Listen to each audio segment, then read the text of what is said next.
Piyali maths Assam চেনেলটোলৈ আজি আমি আৰম্ভ কৰিবলৈ লৈছোঁ অষ্টম শ্ৰেণীৰ তৃতীয় অধ্যায় চতুৰ্ভুজ এক্সাৰসাইজ 3.1।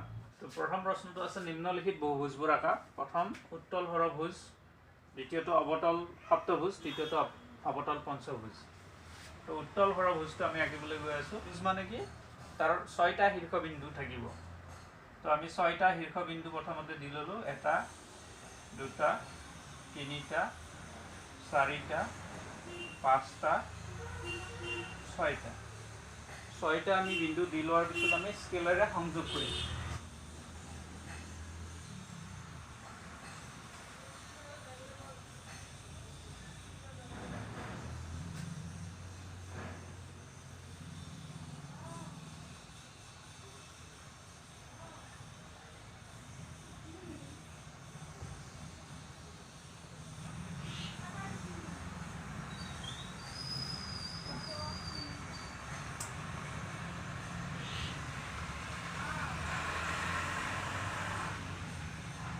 গতিকে এই বিন্দুসমূহ যেতিয়া আমি স্কেলেৰে সংযোগ কৰিলোঁ তেতিয়া আমি এটা হৰভুজ পাইছোঁ। আমি এই হৰভুজটোৰ নাম দিছোঁ A B C D E F। হৰভুজ মানে তাৰ বাহুৰ সংখ্যা 6টা। তো A B এটা বাহু, B C C D D E F আৰু A F। ইয়াৰ পিছত আমি আহিছোঁ 2 নম্বৰ প্ৰশ্নটোত। তো দ্বিতীয়তে আমি আঁকিব লাগে কি, অৱতল সপ্তভুজ। তো অৱতল সপ্তভুজ আঁকিবৰ কাৰণে আমি 7টা শীৰ্ষবিন্দু ব্যৱহাৰ কৰিব লাগিব। 2 3 4 5 6 7। গতিকে এই 7টা বিন্দু আমি লৈছোঁ আৰু এই বিন্দুবোৰ আমি স্কেলৰ সহায়ত সংযোগ কৰিম। তো প্ৰথম এই দুটা বিন্দু সংযোগ কৰিলোঁ, তাৰপিছত এই দুটা সংযোগ কৰিলোঁ, তাৰপিছত এই দুটা সংযোগ কৰিলোঁ, তাৰপিছত এই দুটা,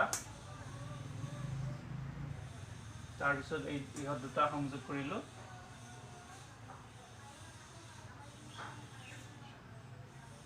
তাৰপিছত এই দুটা বিন্দু সংযোগ কৰিলোঁ আৰু তাৰপিছত এই দুটা বিন্দু।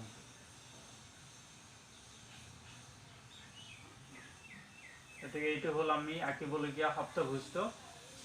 ইয়াৰ 7টা শীৰ্ষবিন্দু A B C D E F G। গতিকে এইটো হ'ল এটা অৱতল সপ্তভুজ।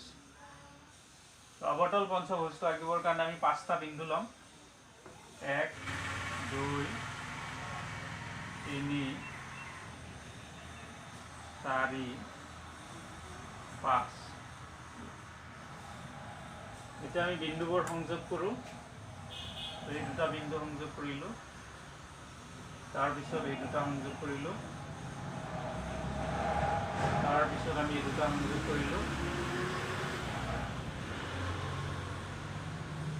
তাৰপিছত এই দুটা সংযোগ আৰু শেষত এই দুটা সংযোগ।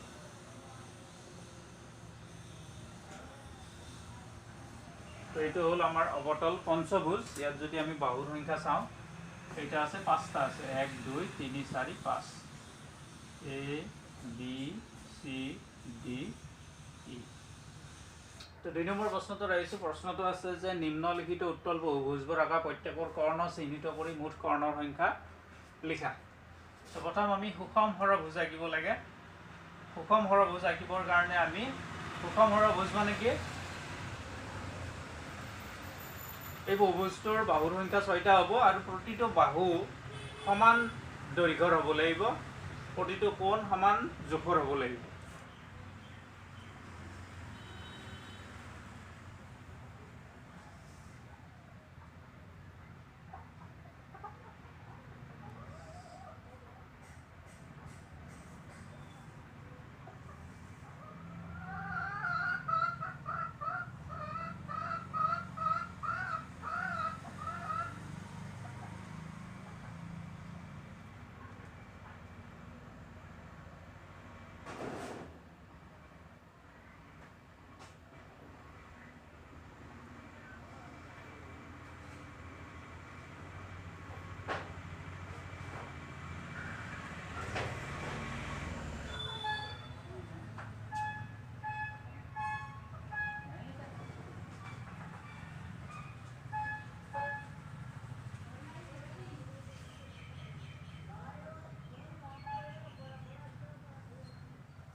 এইটো এটা সুষম হৰভুজ আমি আঁকিছোঁ। ইয়াত প্ৰতিটো বাহু মই 10 সেণ্টিমিটাৰ জোখ লৈ পেলাই আঁকিছোঁ। তো এই সুষম হৰভুজটোৰ আমি কৰ্ণসমূহ চিহ্নিত কৰি মুঠ কৰ্ণৰ সংখ্যাটো লিখিব লাগিব। সুষম হৰভুজটো আমি নাম দি লৈছোঁ A B C D E আৰু এইটো F। তো A B C D E F এটা সুষম হৰভুজ। এই হৰভুজটোৰ আমি কৰ্ণসমূহ আঁকিবৰ কাৰণে সন্নিহিত নোহোৱা শীৰ্ষবিন্দুবোৰ সংযোগ কৰিব লাগিব। গতিকে A বিন্দুৰ লগত আমি সংযোগ কৰিব লাগিব C। A আৰু C সংযোগ কৰা হ'ল। তো AC এডাল কৰ্ণ। ঠিক তেনেকৈ A আৰু যদি আমি D সংযোগ কৰি দিওঁ AD এডাল কৰ্ণ। ঠিক তেনেকৈ আমি যদি A আৰু E সংযোগ কৰোঁ AE এডাল কৰ্ণ। তাৰপিছত B আৰু F সংযোগ কৰিলোঁ BF এডাল কৰ্ণ। B আৰু E সংযোগ কৰিলোঁ BE এডাল কৰ্ণ। B আৰু D সংযোগ কৰিলোঁ BD এডাল কৰ্ণ। ইয়াৰ পিছত আমি C আৰু F সংযোগ কৰিলোঁ CF এডাল কৰ্ণ। C আৰু E সংযোগ কৰিলোঁ CE এডাল কৰ্ণ। A B C D E F সুষম হৰভুজটোৰ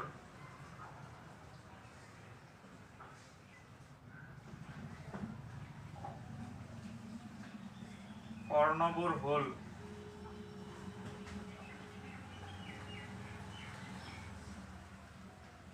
AC AD AE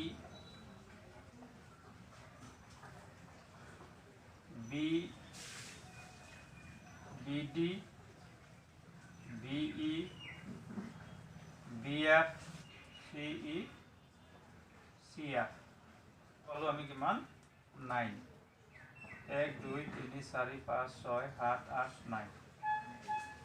2 নম্বৰ অষ্টভুজ। তো ইয়াত 8টা বাহু থাকিব। তো 8টা শীৰ্ষবিন্দু থাকিব। 3 4 5 6 7 8। ইয়াৰ পিছত বিন্দুবোৰ সংযোগ কৰিলোঁ।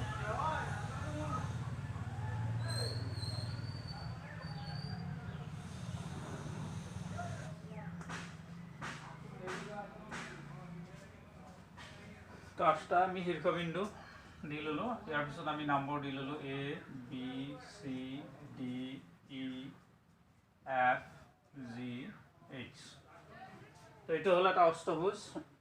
এতিয়া আমি ইয়াৰ কৰ্ণসমূহ চিহ্নিত কৰিব লাগে আৰু মুঠ কৰ্ণ সংখ্যা লিখিব লাগে। A আৰু C বিন্দু যদি আমি সংযোগ কৰোঁ তো এইডাল হ'ল এডাল কৰ্ণ। তাৰপিছত A ৰ লগত আমি D সংযোগ কৰিলোঁ দুডাল। A ৰ লগত আমি E সংযোগ কৰিলোঁ E আৰু A টো সংযোগ কৰি দিলোঁ 3ডাল পালা। F ৰ লগত A টো সংযোগ কৰা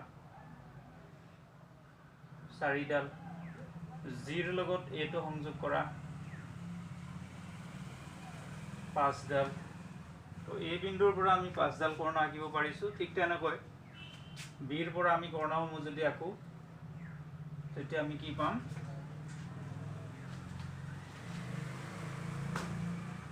B আৰু H সংযোগ কৰি দিয়া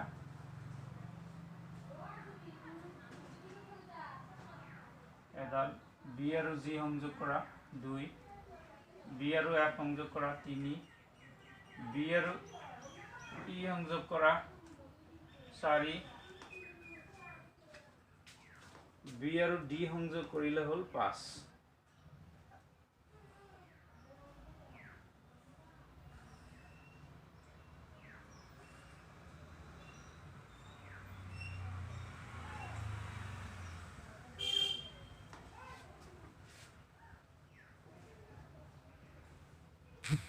তো এৰ পৰা আমি 5টা লাগিলোঁ। বিৰ পৰা 5টা লাগিলোঁ।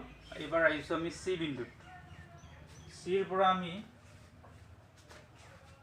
চিৰ লগত আমি এইচ সংযোগ কৰিলোঁ 1, জি সংযোগ কৰিলোঁ 2,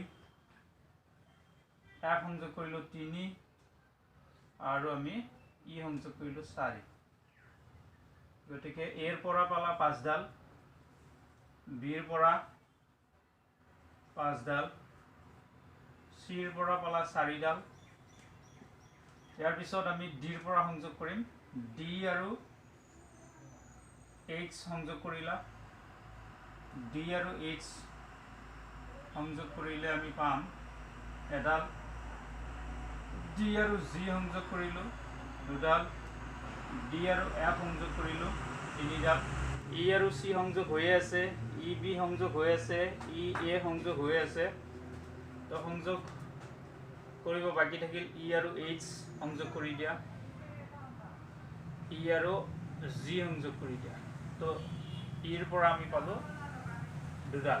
এফৰ পৰা এডাল কৰ্ণ আঁকিব পৰা যাব। তো এইটো হ'ল এফ এইচ। তো এফৰ পৰা এডাল কৰ্ণ পালোঁ।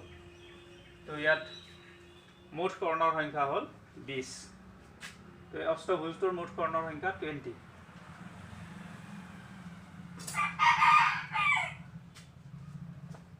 তো A B C D E F G H অষ্টভুজটোৰ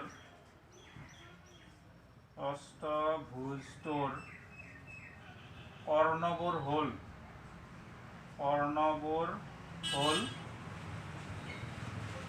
প্ৰথম এৰ পৰা আমি কি পালোঁ, A C, A D, A E, A F আৰু এ জি। এৰ পৰা আমি 5ডাল পাইছোঁ। ঠিক তেনেকৈ আমি বিৰ পৰা 5ডাল পাইছিলোঁ, কি কি, B D, B E, B F, B G আৰু বি এইচ, চি ই, তাৰপিছত চি এফ, চি জি আৰু চি এইচ। এই 4ডাল কৰ্ণ চি শীৰ্ষবিন্দুৰ পৰা আমি পালোঁ। তাৰপিছত ডি শীৰ্ষবিন্দুৰ পৰা আমি 3ডাল কৰ্ণ পাইছিলোঁ, কি কি, ডি এফ, ডি জি আৰু ডি এইচ। ঠিক তেনেকৈ ইৰ পৰা আমি 2ডাল কৰ্ণ পাইছিলোঁ। এই 2ডাল হৈছে ই জি আৰু ই এইচ, ই জি, ই এইচ। আৰু এফৰ পৰা আমি এডাল কৰ্ণ পাইছিলোঁ, সেইডাল হৈছে এফ এইচ। গতিকে মুঠ কৰ্ণৰ সংখ্যা ইয়াত আমি পালোঁ কিমান, 20। মুঠ কৰ্ণৰ সংখ্যা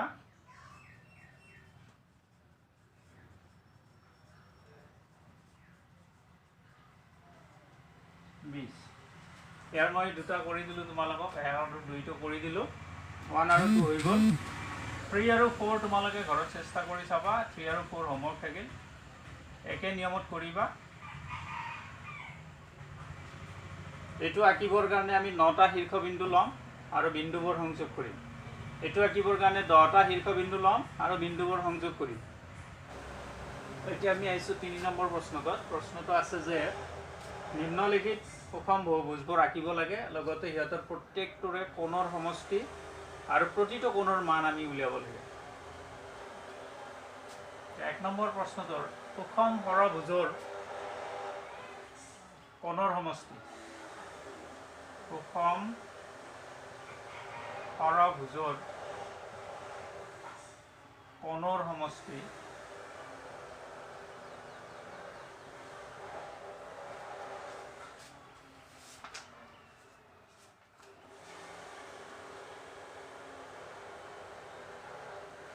কোণৰ সমষ্টি উলিয়াবৰ কাৰণে আমি ইয়াৰ আগৰ যিটো ভিডিঅ' তাত এটা ফৰ্মুলা দিয়া হৈছিলে, সেইটো আছিলে কি 2n-4 × 90 ডিগ্ৰী। সেই সূত্ৰটোৰ সহায়ত আমি কোণৰ সমষ্টিসমূহ উলিয়াব পাৰিম। ইয়াত n আখৰটোৱে বুজায় বাহুৰ সংখ্যাটো। তো সুষম ষড়ভুজত আমি জানো বাহুৰ সংখ্যাটো কিমান, 6। তো ইয়াত আমি সুষম ষড়ভুজ যিহেতু এইটো, ইয়াত n-ৰ মান কিমান হ'ব, 6 হ'ব। তো আমি n-ৰ ঠাইত 6 বহাই দিলোঁ আৰু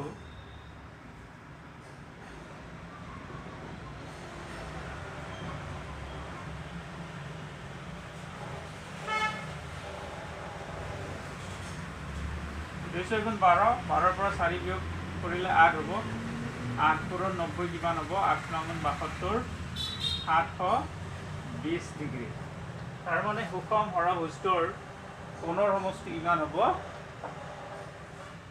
কোণবিলাকৰ সমষ্টি হ'ব 720 ডিগ্ৰী সুষম হৰভুজৰ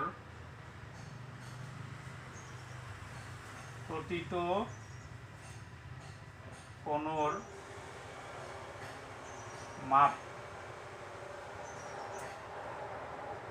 সুষম হৰভুজৰ প্ৰতিটো কোণৰ মাপ হ'ব তাৰ কাৰণে আমাৰ এটা সূত্ৰ আছে সূত্ৰটো হৈছে কি 2n - 4 by n into 90 degree সুষম হৰভুজৰ প্ৰতিটো কোণৰ মান উলিয়াবৰ কাৰণে আমি এই সূত্ৰটোৰ সহায় লওঁ 2 into 6 minus 4 by 6 এনেকুৱা ধৰণৰ হ'ব এনৰ ঠাইত আমি 6 সংখ্যাটো বহাইছোঁ এনৰ জায়গাত 6 বহাইছোঁ কিয় কাৰণ এইটো সুষম হৰভুজ বুলি আছে আৰু হৰভুজত বাহুৰ সংখ্যাটো 6 হয় সেইকাৰণে এনৰ ঠাইত 6 বহোৱা হৈছে তাৰপিছত আমি এইখিনি যদি আগুৱাই লৈ যাওঁ এইটো 200 গুণ 12 বিয়োগ 4 হৰণ 6 পূৰণ 90 তাৰপিছত আমি পাম কি 12 পৰা 4 বিয়োগ কৰিলে 8 হ'ব 8/6 into 90 6ৰে 90 হৰণ কৰিলে 15 পাৰ যাব তো 8 আৰু 15 যদি পূৰণ কৰা যায় তেতিয়া আমি পাম কি 120 ডিগ্ৰী এতিয়া সুষম হৰভুজটোৰ প্ৰতিটো কোণৰ মান কিমান হ'ল 120 ডিগ্ৰী এইটোতো হ'ব তো ইয়াত মই 10 সেন্টিমিটাৰৰ মূৰে মূৰে 10 সেন্টিমিটাৰৰ মূৰে মূৰে মই বাহুকেইটা আঁকি ল'লোঁ এইটো 10 সেন্টিমিটাৰ এইটো হ'ল সুষম হৰভুজটোৰ চিত্ৰটো A B C D E F তো ইয়াৰ অন্তঃকোণবিলাকৰ সমষ্টি 720 ডিগ্ৰী আৰু প্ৰতিটো কোণৰ মান কিমান 120 ডিগ্ৰী 2 আৰু 3 টো চেষ্টা কৰিবা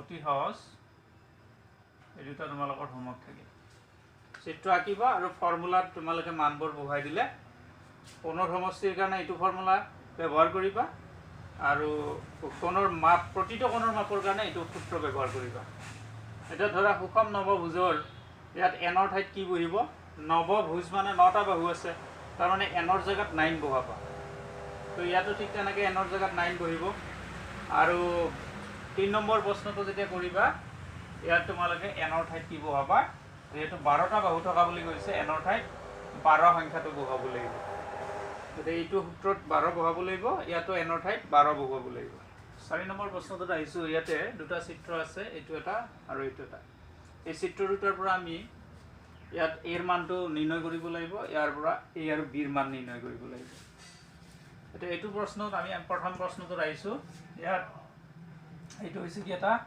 পঞ্চভুজ পঞ্চভুজটোৰ আমাৰ 5টা কোণৰ ভিতৰত 4টাৰ মান দিয়া আছে এটাৰ মান দিয়া নাই সেই মানটো এ লিখি থৈ দিছে তাৰ মানটো আমি উলিয়াব লাগে পঞ্চভুজৰ কোণৰ সমষ্টি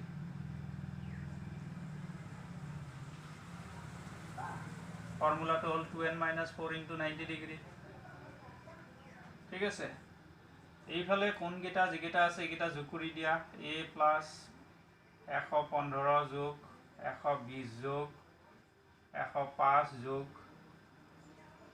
95 115 120 105 95 আৰু a এই পাঁচটা যোগফলটো এইটো আৰু এইফালে আমি কি কৰিম এনৰ ঠাইত যেহেতু 5টা বাহু আছে 5 বহাই দিলোঁ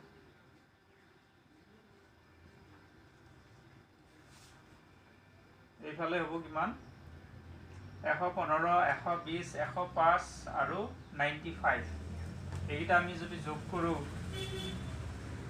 115, 120, 105 আৰু 95 যোগফলটো হ'ব আমাৰ কিমান 435 ডিগ্ৰী।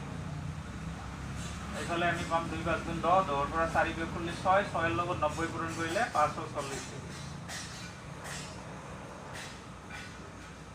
তো A = আমি পাম 540 - 435 অৰ্থাৎ এৰ মান হব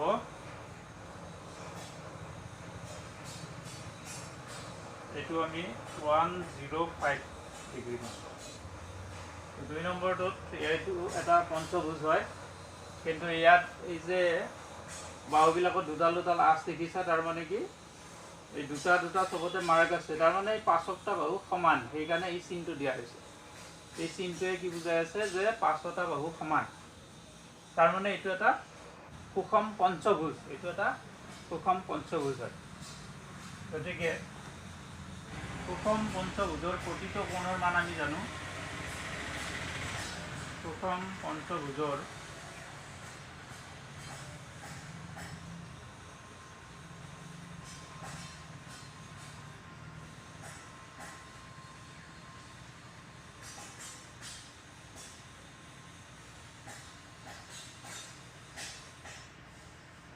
সুষম পঞ্চভুজৰ প্ৰতিটো কোণৰ মান 2n - 4/n × 90 ডিগ্ৰী।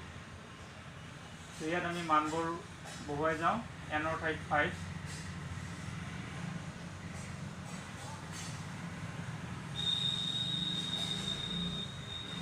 2 × 5 = 10, 10ৰ পৰা 4 বিয়োগ কৰিলে 6, তলত আছে 5, 6 কেনেকৈ হ'ল, 2 আৰু 5 পূৰণ কৰিলে 10 হ'ব, 10ৰ পৰা 4 বিয়োগ কৰিলে 6 হ'ব। তাৰপিছত 5দি 90ক আমি কাটাকাটি কৰিলে 18 পৰা যাব, 6 আৰু 18 যদি পূৰণ কৰা যায় 6 × 8 = 48ৰ 8, 8 × 4, 6 × 6, 6 × 4 = 10, 108 ডিগ্ৰী। তো এই পঞ্চভুজটোৰ প্ৰতিটো কোণৰ মান 108 ডিগ্ৰী। গতিকে এৰ মানটো প্ৰতিটো কোণৰ মাপ মানে এৰ মানটো তুমি কিমান পালা, এটাকে এৰ মান 108 ডিগ্ৰী।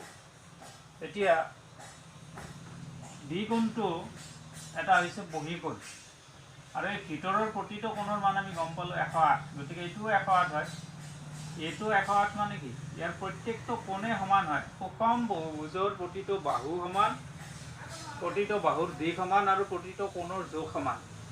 গতিকে 108 আৰু বি এই দুয়োটা লগ লাগি এটা কি হৈছে, সৰল কোণ হৈছে। আকৌ আমি লিখিব পাৰোঁ, আকৌ 108 degree plus B is equal to 180 degree. B is equal 180 - 108, তো মাইনাছ কৰি আমি কিমান পাম, 72 ডিগ্ৰী। এতিয়া আমি আহিছোঁ 4.3 নম্বৰটোত। এইটো চিত্ৰটোত এটা চতুৰ্ভুজৰ চিত্ৰ, ইয়াত এ আৰু বিৰ মান উলিয়াব লাগে, আৰু এইটো এটা ষড়ভুজৰ চিত্ৰ, ইয়াতো আমি এ আৰু বিৰ মান উলিয়াব লাগে। প্ৰথম চিত্ৰটোত আহিছোঁ, আমি জানো চতুৰ্ভুজৰ চাৰিওটা কোণৰ সমষ্টি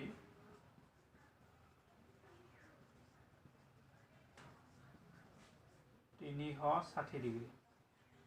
গতিকে চিত্ৰটোৰ পৰা কোণবোৰ আমি যোগ কৰি ল'ম, a + 70 degree + 60 degree + 80 degree is equal two 360। চতুৰ্ভুজৰ চাৰিটা কোণৰ সমষ্টি 360, গতিকে ইয়াত যি চাৰিটা কোণ আছে সিহঁতৰ যোগফল তাৰ মানে 360। তাৰপিছত a + এইকেইটা যোগ কৰিলে আমি পাম 8 × 4 = 14, 14 × 7 = 21, 210 ডিগ্ৰী। এইফালে আছে 360, তাৰপিছত এটো বাওঁফালে ৰাখা, 210টো সোঁফালে নিয়া, নিলে এইটো বিয়োগ হ'ব। তো এইটো আমি পালোঁ কিমান, এৰ মান 360 পৰা 210 বিয়োগ 0 পৰা 0 গ'লে 0 থাকিল, 6 1 গ'ল 5 থাকিল, 3 2 গ'ল 1 থাকিল। গতিকে এৰ মান পালোঁ 150 ডিগ্ৰী। আনহাতে আকৌ আমি বিৰ মানটো উলিয়াবৰ কাৰণে আমি চাওঁ এই দুটা কোণৰ যোগফল বি আৰু 80 ডিগ্ৰী কোণটোৰ যোগফল 180 হয়। কেনেকৈ? কাৰণ দুয়োটা এটা সৰল কোণ হয়, যিহেতু সৰল কোণ। তাৰপিছত বিটো বাওঁফালে ৰখা, 80 ডিগ্ৰীটো সোঁফালে নিয়া, 180 বিয়োগ 80, গতিকে বিৰ মান পাম আমি 100 ডিগ্ৰী। প্ৰথম কথা বি কোণটো আমি উলিয়াম। বি কোণটো উলিয়াবৰ কাৰণে ইহঁত দুটাৰ আমি যোগফলটো B plus 130 degree is equal to 180। তো এইটো আমি কিয় লিখিলোঁ? কাৰণ সৰল কোণৰ মানটো কিমান হয়, 180 হয়, আৰু দুয়োটা কোণ লগ লাগি এটা সৰল কোণ সৃষ্টি কৰিছে।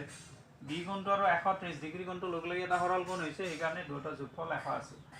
তাৰ পৰা আমি বিটো বাওঁফালে ৰাখিলোঁ, 130ক সোঁফালে নিলোঁ, 180 বিয়োগ 130 হ'ল। তাৰপিছত বিৰ মান আমি পাম 180ৰ পৰা 30 বিয়োগ কৰিলে 50 ডিগ্ৰী। তাৰপিছত এই যিটো সৰভুজ আছে ইয়াৰ বহীকোণসমূহ দিয়া আছে, তাৰ ভিতৰত আমি এটা বহীকোণ পাই গ'লোঁ, বিৰ মানটো পাই গ'লোঁ, আৰু এটা বহীকোণৰ মান উলিয়াব আছে। আৰু আমি এটা কথা জানো যে যিকোনো বহুভুজৰ বহীকোণৰ সমষ্টি হয় 360 ডিগ্ৰী। গতিকে সেই পইণ্টটো ইয়াত ব্যৱহাৰ কৰিম। বহুভুজৰ বহীকোণৰ সমষ্টি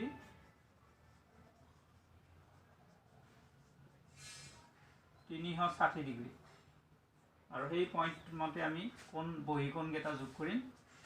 তো বহীকোণবোৰ এৰ পৰা আমি আৰম্ভ কৰিলোঁ, এ, তাৰপিছত 60, তাৰপিছত এইটো এটা বহীকোণ 55 ডিগ্ৰী, তাৰপিছত বি এটা বহীকোণ, বিৰ মানটো আমি পাইছোঁ অলৰেডি, সেইটো আমি 50 লিখিলোঁ, তাৰপিছত 65 ডিগ্ৰী, আৰু তাৰপিছত আছে 70 ডিগ্ৰী। গতিকে গোটেইকেইটা বহীকোণ যোগ কৰি যোগফলটো আমি এইফালে 360 আছে, সেইফালে 360 লিখিলোঁ। তো এতিয়া এ প্লাছ 300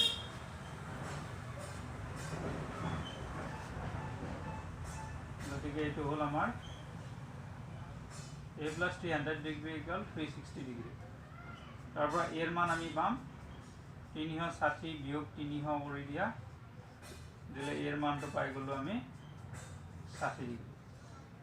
তো এইটো আছিল আমাৰ 4 নম্বৰটোৰ উত্তৰ।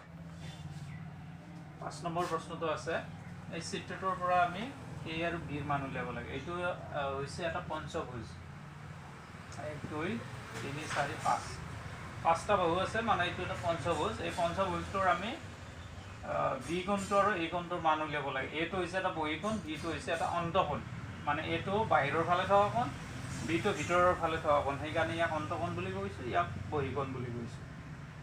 তো এতিয়া কথা হ'ল, ইয়াতে যে এনেকুৱা ধৰণৰ এটা চিন দেখিছা, এই চিনটোৰ অৰ্থ হৈছে এই কোণটোৰ মান 90 ডিগ্ৰী। এইটো যদি 90 হৈছে, সেইফালৰ কোণটো 90 হ'ব, কাৰণ এইটো এটা সৰল কোণ। ঠিক আছে, ঠিক তেনেকৈ এই চিনটোৰ অৰ্থ ইয়াত দেখিছা একে চিন, গতিকে ইয়াৰ মানটো তাৰমানে কিমান, 90 ডিগ্ৰী। এই কথাটো মনত ৰাখিবা, এনেকুৱা ধৰণৰ চিন য'ত দেখা পোৱা সেই চিনটোৱে 90 ডিগ্ৰী মিনিং কৰে, এই চিনটোৱে 90 ডিগ্ৰী বুজায়। তো এতিয়া প্ৰথম আমি বি কোণটো উলিয়াওঁ বা এ কোণটো উলিয়াওঁ, একো কথা নাই, যিহেতু এইটো এটা পঞ্চভুজ, আৰু যিকোনো বহুভুজৰ ক্ষেত্ৰতে আমি জানো বহীকোণৰ যোগফল কিমান হয়, 360 ডিগ্ৰী। আমি জানো কি বহুভুজৰ বহীকোণৰ সমষ্টি, বহুভুজৰ বহীকোণবোৰৰ সমষ্টি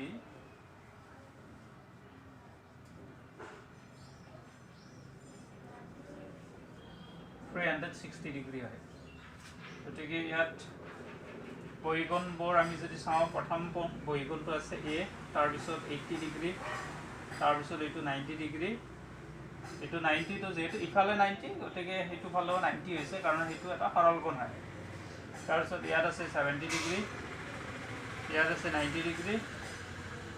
তো এই কোণকেইটাৰ যোগফল আমি কিমান পাম 360 পাম এই সোঁফালে 360 থাকিল এইফালে বাওঁফালে এইকেইটা যোগ কৰিলা তাৰপিছত a প্লাছ 80 90 70 আৰু 90 যোগ কৰিলে আমি কিমান পাম 330 degree is equal to 360 degree এইকেইটাৰ যোগফল 330 হ'ল এই 330 টো আমি বাওঁফালৰ পৰা সোঁফালে লৈ যাম নিলে বিয়োগ হ'ব তো বিয়োগ হ'লে কিমান হ'ব সংখ্যাটো 360 ৰ পৰা 330 যোগ কৰিলে 30 হ'ব তো a কোণৰ মানটো গম পালা 30 ডিগ্ৰী ঠিক তেনেকৈ এই কোণ দুটা যদি ভালদৰে চোৱা এই দুটা মিলি এটা সৰল কোণ হৈছে b কোণটো আৰু 70 ডিগ্ৰী কোণটো লগ লাগি এটা সৰল কোণ হৈছে এটা এটা সৰল কোণ দুটা লগ লাগি এটা সৰল কোণ হৈছে গতিকে আমি লিখিম আকৌ